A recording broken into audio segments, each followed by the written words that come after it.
Late one night, a police officer arrested a woman he believed didn't belong in the neighborhood. Confident in his authority, he ignored her protests, unaware that he had just handcuffed the state's chief prosecutor. How will she respond to this blatant injustice? And what consequences will the officer face when the truth is revealed? Stay tuned, because this is a story you won't want to miss.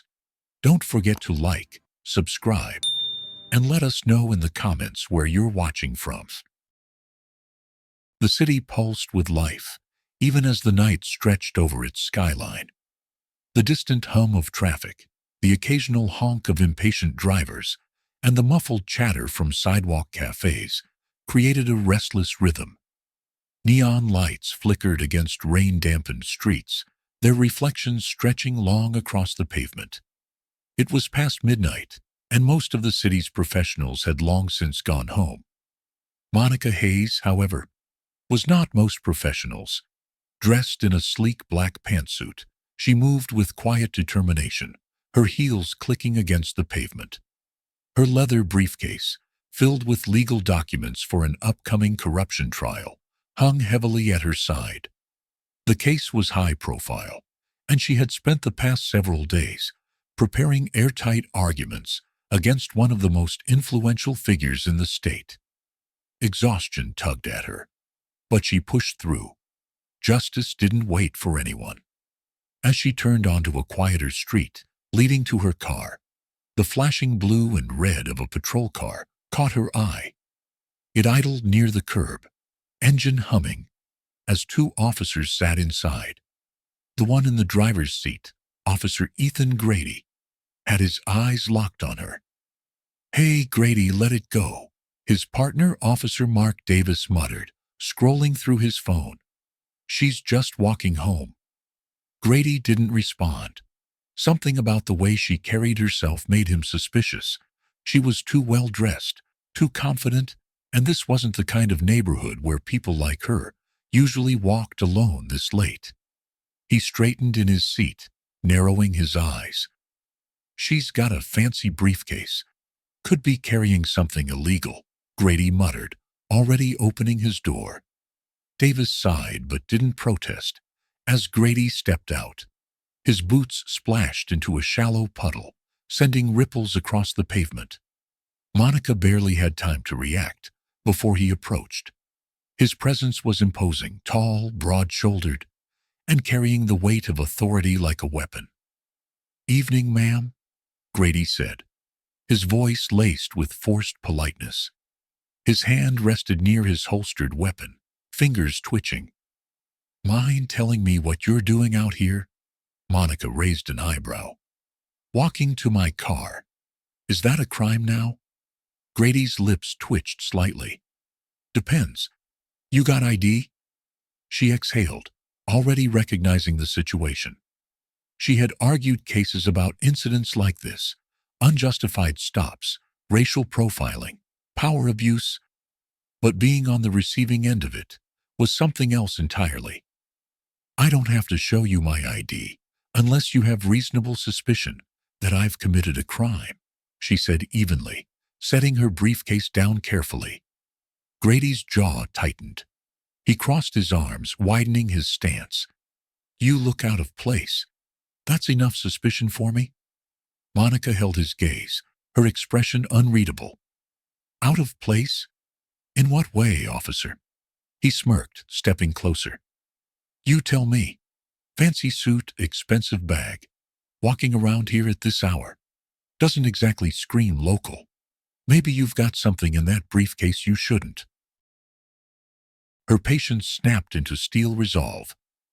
"Officer, I suggest you tread carefully. You're making baseless assumptions, and I don't have time for this." From the patrol car, Davis shifted uncomfortably.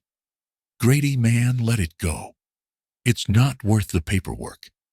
But Grady waved him off, eyes locked onto Monica, like a predator sizing up prey. "Step aside, ma'am. I need to check that bag." "That won't be happening." Her voice remained calm, but her pulse quickened. "I'm an attorney. I know my rights. This is an unlawful search and seizure. Grady's face darkened. Big words. Let's see how far they get you.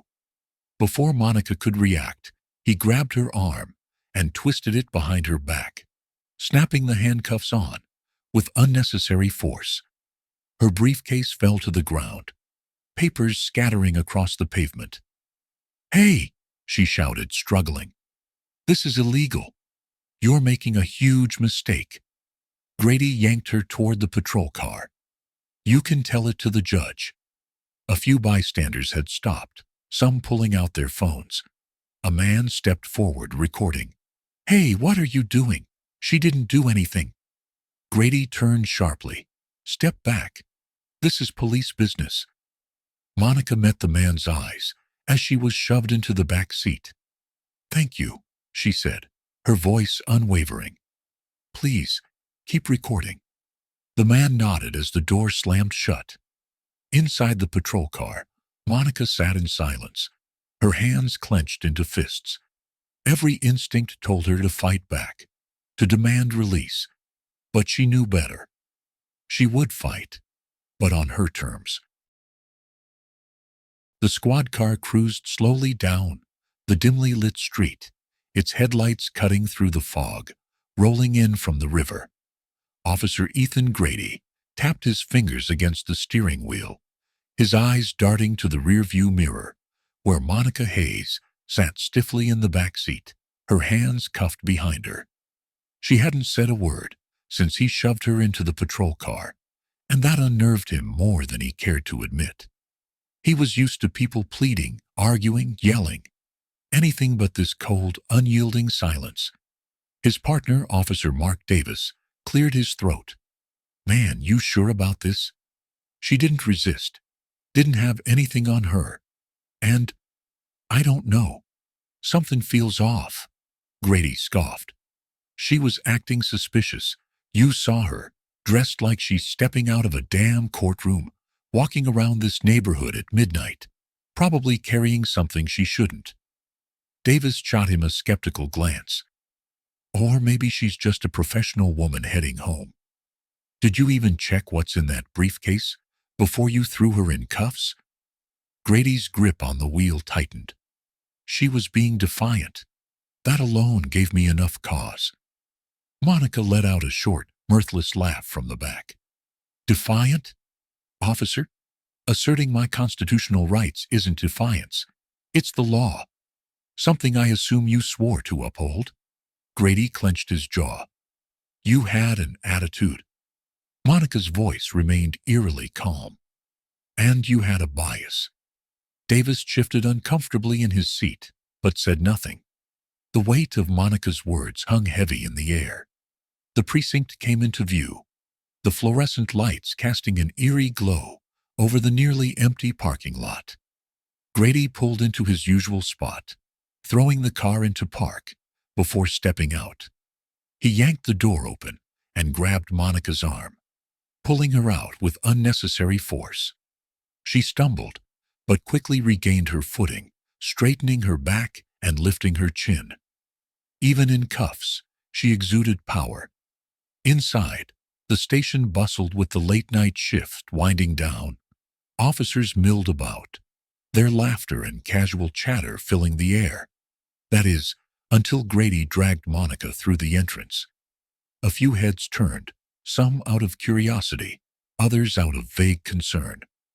One officer, a grizzled veteran named Tom Reynolds, frowned as he watched the scene unfold. He had seen Grady pull stunts like this before, targeting people who didn't belong in his eyes. Grady marched Monica to the booking desk. "Got a troublemaker?"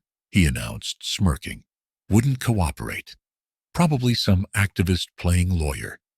Monica turned to him with a piercing gaze. "I am a lawyer, and you're about to regret this night for the rest of your career." A hush fell over the room. Reynolds stepped forward, arms crossed. "She got ID on her?" Grady scoffed. "Didn't give it up. Too busy talking in circles." Reynolds eyed Monica for a moment, before glancing at the desk where her leather briefcase sat. its contents slightly disheveled from the way it had been thrown onto the counter. He reached for it, flipping it open. His eyes scanned the documents inside, legal briefs, court filings, and then a leather badge holder. He picked it up and flipped it open. The room went completely silent. Monica Hayes, State's Chief Prosecutor. Reynolds blinked, his throat suddenly dry. He turned to Grady, his expression unreadable.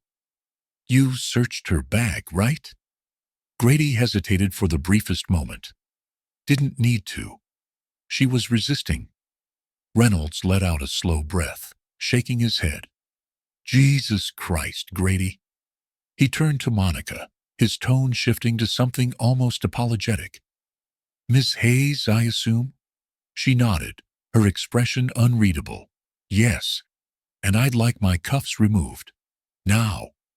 Reynolds hesitated before signaling to the desk sergeant, who quickly stepped forward and unlocked the cuffs. Monica rolled her shoulders, rubbing her wrists where red marks were already forming. Grady's smirk had vanished. He looked pale, his bravado crumbling. This is a misunderstanding." Monica arched an eyebrow. "Oh? Because I distinctly remember you saying I looked out of place. Because I refused to show ID, which, by the way, isn't legally required unless you have reasonable suspicion. Because you decided that my presence alone was enough of a crime to justify slamming me in cuffs." She stepped closer, her voice dropping just enough to send a chill down his spine. "But let me make something clear, Officer Grady. You didn't just arrest the wrong woman. You arrested the wrong black woman." Reynolds rubbed a hand down his face. "Grady, you're done." Grady looked around, as if expecting someone to defend him. No one did. Even Davis, his own partner, wouldn't meet his eyes. I was just doing my job," Grady stammered. But even he didn't sound convinced. Monica let out a humorless chuckle. "Oh, you'll have plenty of time to explain that. To internal affairs, to my legal team, and maybe even to a jury. I will be filing a civil rights lawsuit." Reynolds sighed. "Miss Hayes, if you'd like to file a complaint, I can—" Monica cut him off with a sharp smile. "Oh, this is far beyond a complaint. You're going to hear my name again, Officer Reynolds. So is the mayor. So is the governor. Because I'm done letting officers like Grady get away with this." With that, she picked up her briefcase and turned toward the exit, her posture never faltering. Grady stood frozen in place, his career flashing before his eyes. And for the first time that night, he finally felt fear. The fluorescent lights of the precinct buzzed faintly, casting a cold, clinical glow over the gray walls. The late-night shift was usually routine, drunk and disorderly arrests, minor infractions, the occasional domestic dispute. But tonight, something felt different.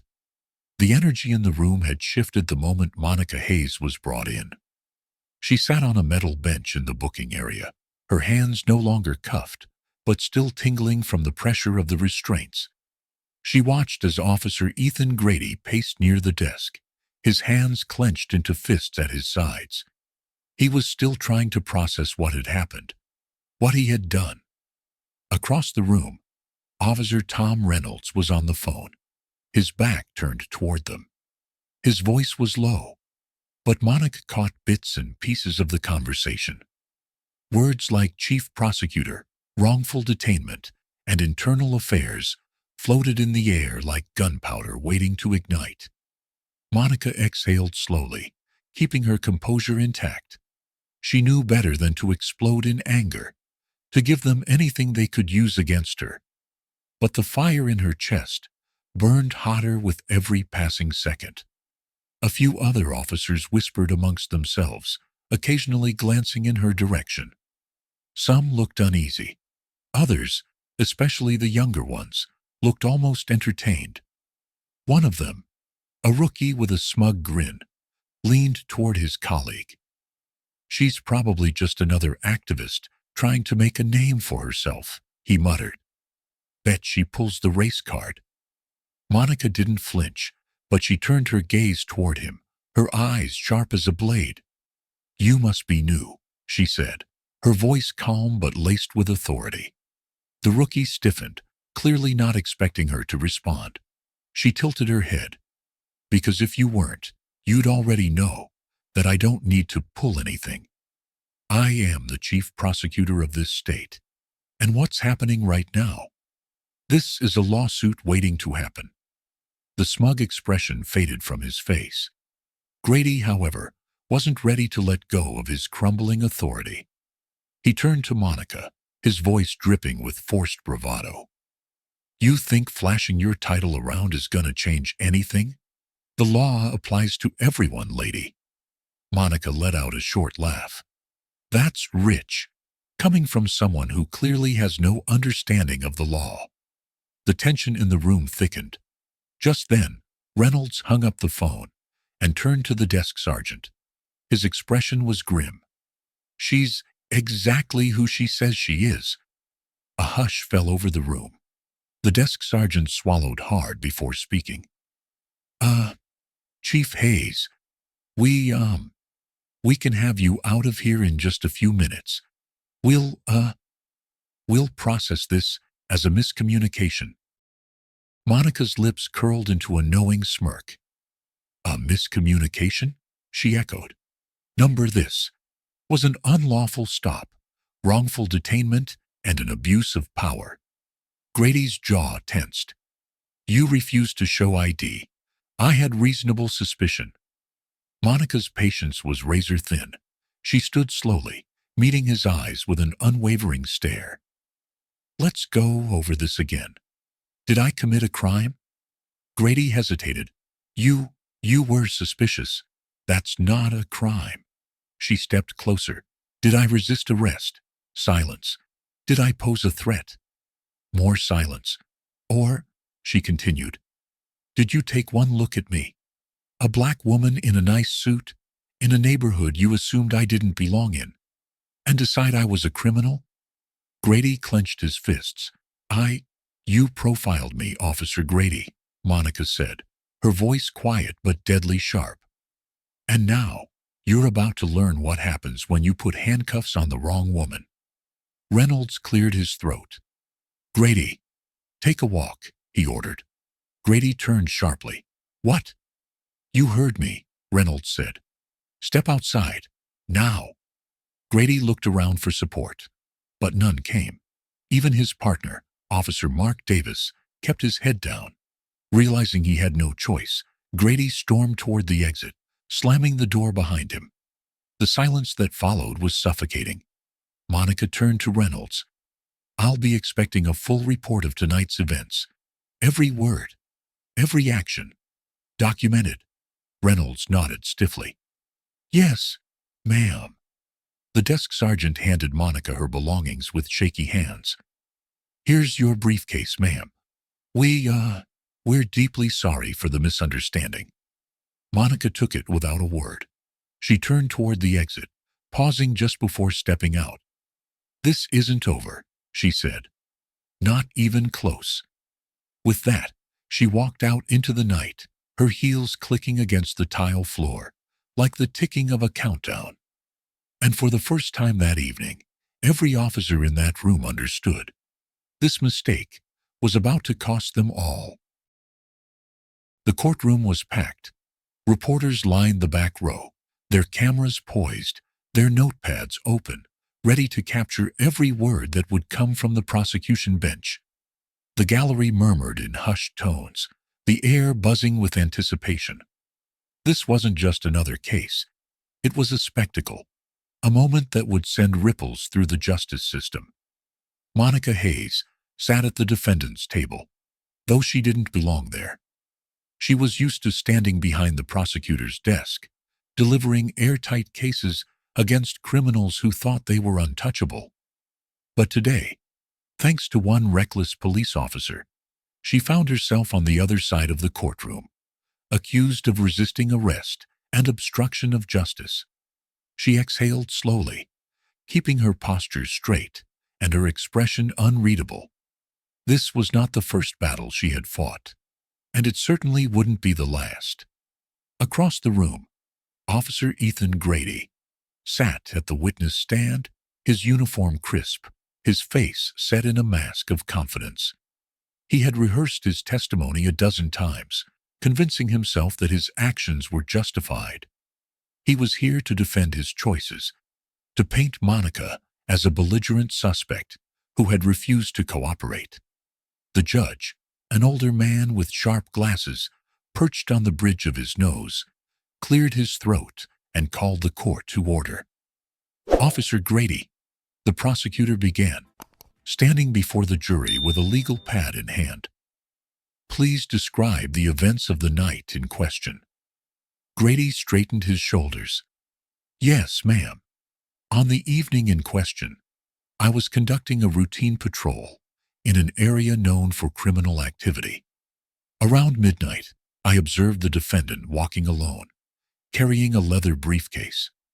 Her attire and behavior seemed inconsistent with the neighborhood, raising reasonable suspicion. When I approached her and requested identification, she became uncooperative, refusing to comply with lawful instructions. Given her resistance, I made the decision to detain her. The prosecutor nodded slowly, flipping a page on her legal pad. Let's break that down, officer. You stated that you found Ms. Hayes suspicious. Could you clarify why? Grady hesitated, just for a second. As I said, she was dressed in expensive clothing, carrying what appeared to be an important briefcase, and walking alone at night in a high-crime neighborhood. The prosecutor tilted her head. Are any of those actions illegal? Grady shifted slightly. Not inherently, but... Grady's jaw tightened. In my experience, people in high-crime areas late at night with expensive belongings are often involved in illicit activities. The prosecutor stepped closer, her expression unreadable. So, just to confirm, you stopped Ms. Hayes not because she was committing a crime, but because she looked out of place to you. Grady's confidence wavered. I had reasonable suspicion. And that suspicion was based on her clothing? A murmur swept through the courtrooms. Monica sat still, her hands folded in her lap, her face calm, but her eyes burning with intensity. No further questions, the prosecutor said, stepping back. The judge turned toward Monica. Miss Hayes, would you like to address the court? Monica stood, smoothing down the front of her navy blue suit. She walked toward the witness stand with measured steps, locking eyes with Grady as she approached. Yes, Your Honor. She turned to the jury, her voice steady, unwavering. Last night, I was walking to my car after preparing for a high-profile trial, one in which I am the lead prosecutor. I was detained, cuffed, and humiliated, not because I committed a crime, but because an officer decided I didn't belong where I was. Let me be clear. This wasn't about enforcing the law. This was about power, bias, and an abuse of authority. She turned to Grady, who was now visibly tense. Officer Grady, she said, her voice even. At any point during my arrest, did I resist? Grady opened his mouth, then closed it. You refused to comply, he muttered. Monica stepped closer. Did I attempt to run? Grady swallowed hard. No. Did I threaten you? No. Did I physically resist you in any way? No, he admitted. The tension in the room was thick enough to cut with a knife. Monica turned back to the jury. This case is bigger than me. It's about the hundreds, the thousands of individuals who don't have the privilege of sitting in this courtroom and defending themselves because they were arrested, silenced, and forgotten. This is about accountability. She walked toward the judge's bench, her voice ringing with quiet power. Your Honor, I move for an immediate dismissal of these false charges and request a full investigation into Officer Grady's conduct. The judge studied her for a long moment before turning to the prosecutor. "Do you have any objections?" The prosecutor, who had been watching the entire exchange with barely concealed frustration, shook her head. "No, Your Honor. The state concedes that the charges are without merit." The judge nodded, then turned to Grady. "Officer, it appears you have seriously overstepped your authority. I am granting the motion to dismiss." A wave of whispers spread through the courtroom. Grady's face drained of color. "Furthermore," the judge continued, "I am recommending an internal review of this officer's actions." He slammed his gavel down. "Case dismissed." The courtroom erupted.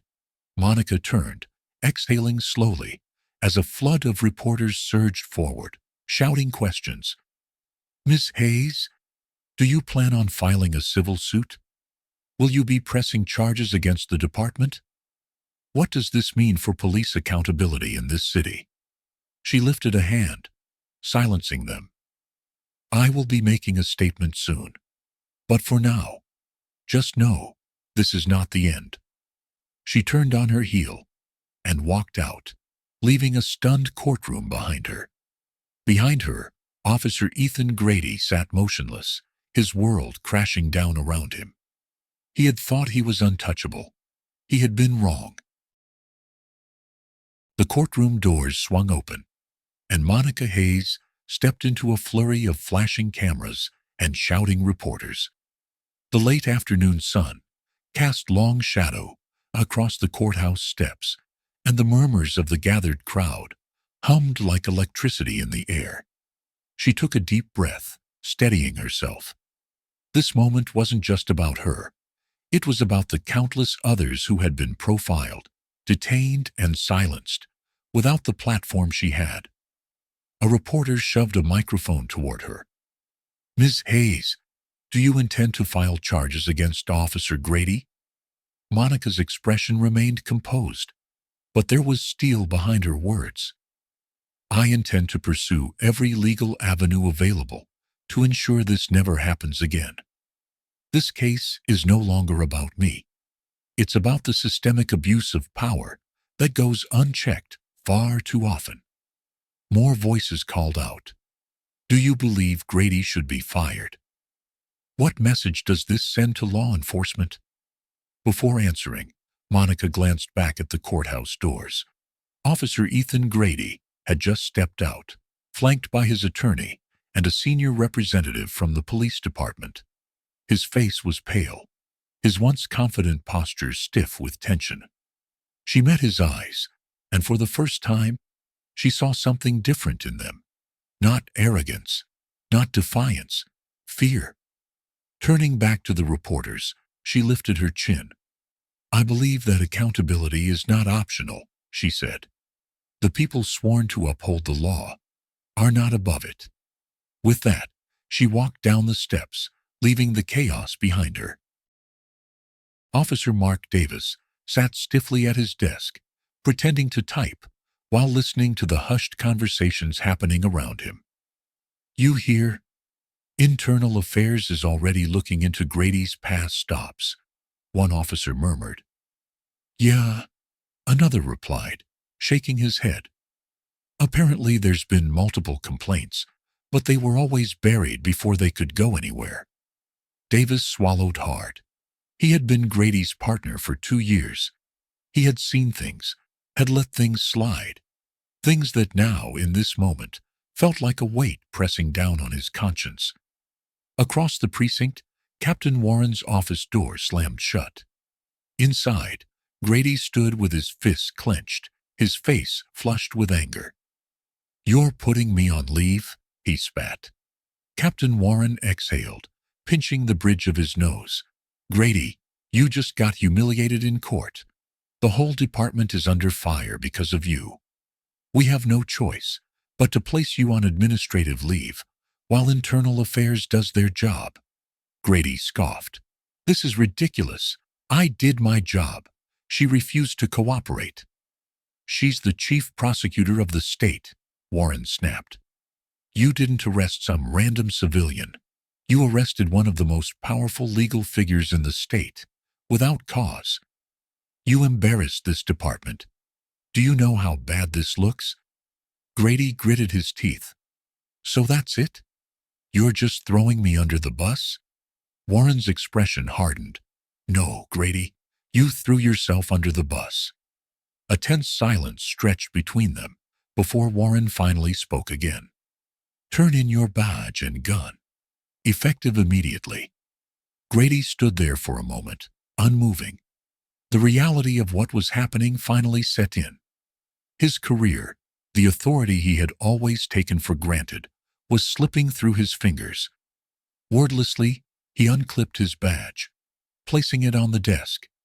Then, with slow, deliberate movements, he removed his gun and set it down beside it. As he turned to leave, Warren's voice stopped him. For what it's worth, the captain said, if this investigation turns up what I think it will, you won't be coming back. Grady didn't respond. He just walked out, feeling the eyes of his fellow officers on him as he stepped through the precinct for what might be the last time. The city skyline stretched beyond the window of Monica's office as she sat at her desk, reviewing the case files that had been piling up since her wrongful arrest. The news was everywhere. Analysts dissected every moment of the trial. Activists used it as fuel for their movements, and the police department scrambled to salvage its reputation. A knock at the door pulled her from her thoughts. Come in. Her assistant Jordan peeked inside. Miss Hayes, there's someone here to see you. Says it's important. Monica arched a brow. Who? Jordan hesitated. Officer Davis, Grady's partner. Monica leaned back, intrigued. Send him in. A moment later, Mark Davis stepped into the office, looking uneasy. His hands were shoved into his pockets, and his shoulders were hunched slightly. Monica gestured to the chair across from her desk. Sit. He hesitated, then did as she said. For a long moment, neither spoke. Finally, he exhaled sharply. I just wanted to say, I'm sorry. Monica watched him carefully. For what? Davis ran a hand through his short-cropped hair. For not stopping it. For not speaking up when I should have. I saw Grady target people like that before, and I didn't do anything. He swallowed hard. And I should have. Monica leaned forward, folding her hands on her desk. Why are you telling me this now? Davis let out a bitter chuckle. Because I don't want to be the next guy sitting in that courtroom. Because I know I've been complicit in a system that lets officers like Grady get away with things, and because it's the right thing to do. Monica studied him for a moment before nodding. Then, help me. Davis blinked. What? She reached for a legal pad, flipping it open. Tell me everything, every questionable stop, every time a report got buried, every instance where Grady or anyone else abused their badge. If you really want to make it right, Officer Davis, then put it on record. Davis hesitated, his throat bobbing as he swallowed. Then slowly he nodded. Okay, he said. I will. As Monica picked up her pen, she knew this was just the beginning. One case, one officer. It wasn't enough to fix a broken system, but it was a start. The fallout from Monica Hayes' wrongful arrest didn't fade into the usual bureaucratic obscurity. It exploded. News outlets ran headlines, dissecting every second of the courtroom drama. Pundits debated whether Officer Ethan Grady's actions were a symptom of a larger issue within law enforcement. Protesters gathered outside the police precinct, holding signs that read, "Justice for all and end racial profiling." The public demanded answers, and for once, the system had no choice but to respond. The atmosphere inside the precinct had shifted dramatically. Officers who once smirked at reports of misconduct now kept their heads down, afraid of becoming the next target of an investigation. In the captain's office, Grady sat across from his lawyer and an internal affairs investigator, his face drawn and pale. His attorney, a sharp-dressed man with silver hair, adjusted his tie. "The reality is," the lawyer began, Officer Grady is being scapegoated for systemic issues far beyond his control. This is political." The internal affairs investigator didn't flinch. "No, this is accountability. Officer Grady didn't just violate protocol. He violated the law. The department is under scrutiny, and frankly, his record doesn't help his case." Grady scowled. "What record?" The investigator slid a file across the table. "Multiple complaints of racial profiling, unlawful searches, excessive force, all swept under the rug. Until now." The lawyer opened the file, his jaw tightening. "This is a witch hunt," Grady muttered. But there was no confidence in his voice anymore. The investigator leaned forward. "Officer Grady, you have two options. Resign quietly and let this department move forward, or fight this in court and risk losing everything, including your pension." Grady swallowed hard. For the first time in his career, he realized that his badge wouldn't protect him. Meanwhile, Monica Hayes was busier than ever. The morning after the trial, she sat at her office desk. Her legal team gathered around her. Stacks of case files were piled high, and a whiteboard behind her detailed key points for an upcoming press conference. Her assistant, Jordan, slid a fresh cup of coffee onto her desk. "The mayor's office called again," he said. "They want to schedule a private meeting about police reform initiatives." Monica nodded but didn't look up. She was scanning a legal draft, her lawsuit against the police department. "We'll meet with the mayor," she said. "But first, this needs to go public." She tapped the lawsuit file. "This isn't just about me. This is about ensuring that officers like Grady can't keep hiding behind their badge." Her senior attorney, Rebecca Lawson, adjusted her glasses. "We have strong grounds: unlawful detainment, civil rights violations, the wrongful arrest of a sitting chief prosecutor. This could set a precedent for cases nationwide." Monica glanced at her watch. "Then let's make it official." That afternoon, Monica stood on the steps of the courthouse, facing a sea of cameras and reporters. She took a deep breath, then stepped up to the podium. "Last week," she began, "I was unlawfully detained. But this is not just about one night or one officer. This is about a culture that has allowed misconduct to flourish unchecked. Today I am filing a civil rights lawsuit against the police department, not just for myself, but for every individual who has been unlawfully profiled, detained, or silenced. This is about accountability. And accountability is not negotiable." The crowd erupted with questions. "Miss Hayes, do you believe Officer Grady should face criminal charges? What reforms are you pushing for? Will you be running for office?" Monica lifted a hand, silencing them. "This isn't about politics. This is about justice. And we are just getting started." Within days, the lawsuit dominated national headlines. The police department scrambled to regain control, announcing new mandatory training on racial bias and excessive force. Grady officially resigned, but the internal affairs investigation continued, uncovering a pattern of misconduct throughout the department. Community leaders seized the moment. Town hall meetings were flooded with citizens demanding change.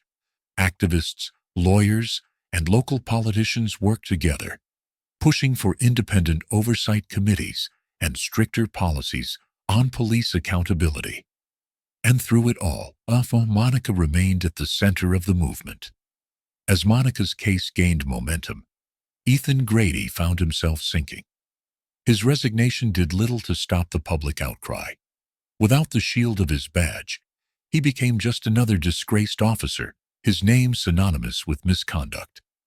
Sitting alone in his apartment, he flipped through news channels, each segment dissecting his actions. Former Officer Ethan Grady's resignation does not absolve the department of responsibility, one anchor said. This lawsuit could bring real change, but it also raises questions. How many others like him are still wearing the badge? Grady grabbed the remote and turned the TV off. His phone buzzed. A message from his lawyer. We need to talk. More lawsuits may be coming. Grady let the phone slip from his fingers.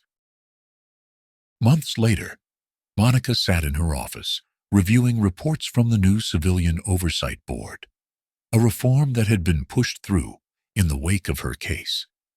Complaints were now being properly investigated. Officers previously shielded by the system were facing real consequences. A knock at her door pulled her from her thoughts. Come in. The door opened, and a young woman stepped inside. Monica smiled as she recognized her. Kayla. Kayla, the young girl Monica had met at a community center years ago, now stood before her, holding a letter in her hands. I got in, she said, her voice trembling with excitement. Law school, full scholarship. Monica's chest swelled with pride. That's incredible. Kayla stepped closer. I just wanted to say, you inspired me. What you did, standing up, fighting back, you made me believe I could do the same. Monica stood and walked over, placing a hand on Kayla's shoulder. The world needs more voices like yours, she said.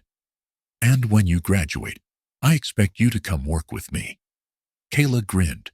You got it. As she left, Monica turned to look out her office window. The city skyline stretched beyond the glass, bathed in the golden hues of sunset. The fight wasn't over. There would always be battles to wage, injustices to expose. But today was a victory. And tomorrow, she would keep pushing forward. The story of Monica Hayes teaches us a vital lesson about justice, accountability, and the power of standing up against systemic wrongdoing. It highlights the reality that power, when unchecked, can lead to abuse.